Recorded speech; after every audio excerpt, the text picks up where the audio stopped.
I'm sure that all of you saw that the Ranger Raptor was announced last week, and it seems like Chevy might just be a little bit jealous. So the Ranger Raptor, it's out, and it's alright. All jokes aside, the Ranger Raptor itself is actually pretty cool, but the Ranger that just came out is a little bit meh. Of course, it's got those badass classic wide Raptor fenders. They're not as wide as the full-size pickup, or I guess the F-150. It is only 4 inches wider than a stock Ranger, so that's probably why.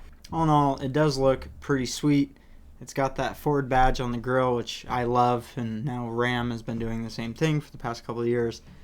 I don't know what about it looks cool to me, but in my brain it just works. It's pleasing. Oh, and that tire to wheel ratio is just absolutely magnificent. Definitely enough to give you a lot of articulation and makes these 33s look tiny. That's right, 33s on a stock little Ranger pickup. It's a 1/4 ton pickup, I believe, is the classification. And it's got 17-inch wheels. Thank you, Ford. Thank you. Those 33s on the 17s are going to give you a pretty decent sidewall ratio, so you're not bending rims trying to crawl up rocks or even crawl up a curb. And something I didn't know was even a thing, but apparently it is, the Ford Racing division, I'm assuming it's the SVT or something like that, you can order beadlock mounts for these stock wheels, so you won't have to change out wheels and everything to go over to beadlock, so that's pretty freaking sweet. And now onto the suspension to move your 33s around. You got 10 inches of ground clearance, which doesn't sound like a lot, but you got a 33-degree approach angle, so if you're wanting to climb up something, you do have enough space to kind of get over stuff. Now 33 degrees isn't the best, but it is definitely very good for a stock little pickup. And what's going to help you get over those rocks the best? Of course, Fox coilovers. So these are Fox Live Shocks. They're 2.5. They are amazing. They have come on, I'm pretty sure, every Raptor since the beginning. So they are proven to be pretty reliable and to be able to take a fucking beating. And it's got trailing arms in the rear with a link setup on a stock pickup. Once again, you don't see that very often. That is pretty badass. Maybe this is the old man in me, but this thing fits a full-size spare underneath, and I think that's kind of the coolest part. So you're not taking up space in the bed to fit your full-size spare.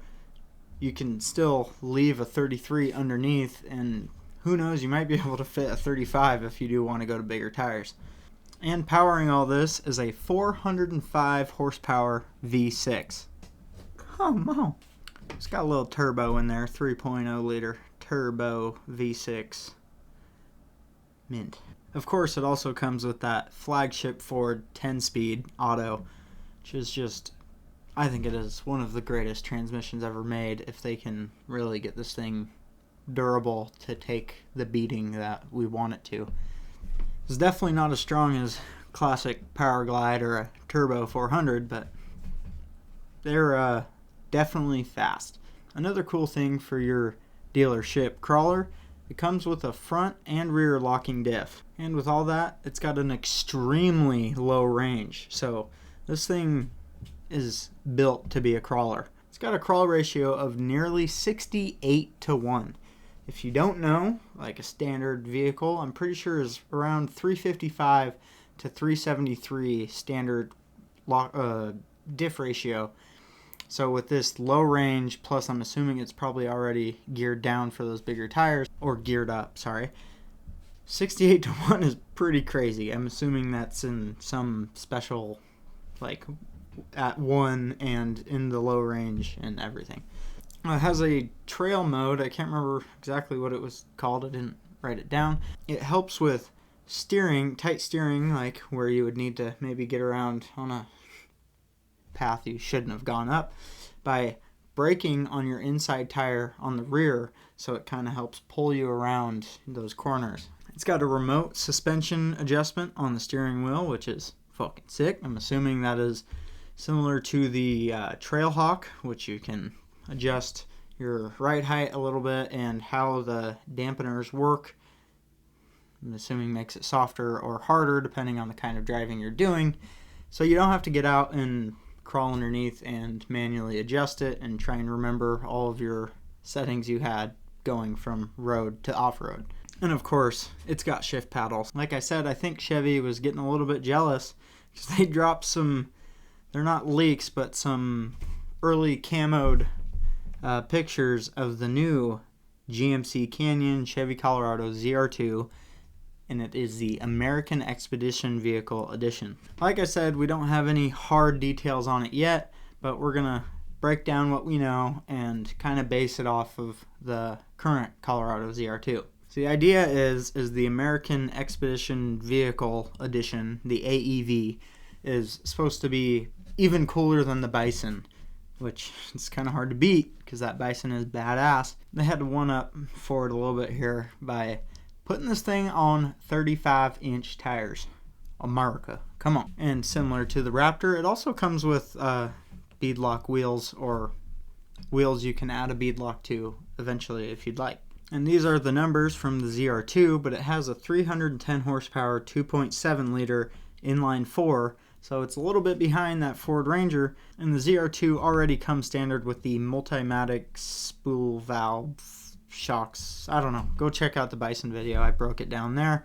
Basically, they're these badass, beefier struts that can really take a beating. And if they can make a badass coilover out of those, that'll be badass. I keep saying that word, badass. And of course, like the Bison, it's probably going to have a beefy undercarriage, like full skid plates all the way back. Probably even better than the undercarriage the Bison has, which is just back to the transfer case, and maybe we'll get a diff cover or a diff skid plate and everything, but like I said, we don't know yet. The current ZR2 is actually a little bit better than the Raptor as far as ground clearance and etc. The current ZR2 has a 10.7-inch ground clearance with a 38-degree approach angle, so you got a little bit more approach angleness to work with. That's about 5 degrees more, which is a big deal. ZR2 also comes with factory rock sliders. Fuck yeah. It's got a 66.3-inch track width, which is about the same as the Raptor, so pretty competitive there. Comes with an 8-speed auto, which is great. Not quite as good as the 10-speed, but 8 gears is pretty much enough. And the ZR2 also has adjustable driving modes like the Raptor. So pretty much the same vehicle, and with some very minor differences like horsepower and so on. I personally have always loved the Rangers because it was my first truck.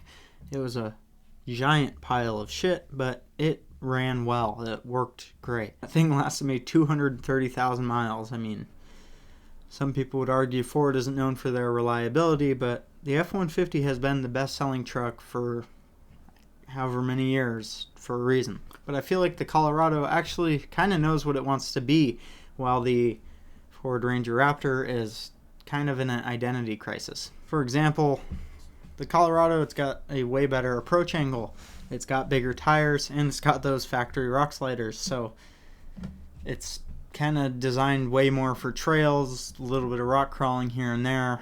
Definitely better coming from that angle. While the Ranger Raptor seems like it wants to be a trail rig, but it is really, going towards that Baja design that the Raptor is known for. So if they could just decide what it's going to be, maybe it would be better. I just wish the Ranger would just come as like a pre-runner edition with factory swing arm suspension and everything. That would be fucking awesome, but people don't like two-wheel drive trucks, so what can you do about that? Personally, for me, I think the Colorado is a better truck. If you want to add more power later, you can. I mean, it's kind of a lot already for a little inline 4, but it's pretty good as it is. 310 horsepower is quite a bit for a little truck, and it looks better to me. 9 out of 10 times, the Colorado on the sand is probably going to be pretty good. Maybe you'd want the Ranger in some circumstances, but I think the Colorado is just a better truck.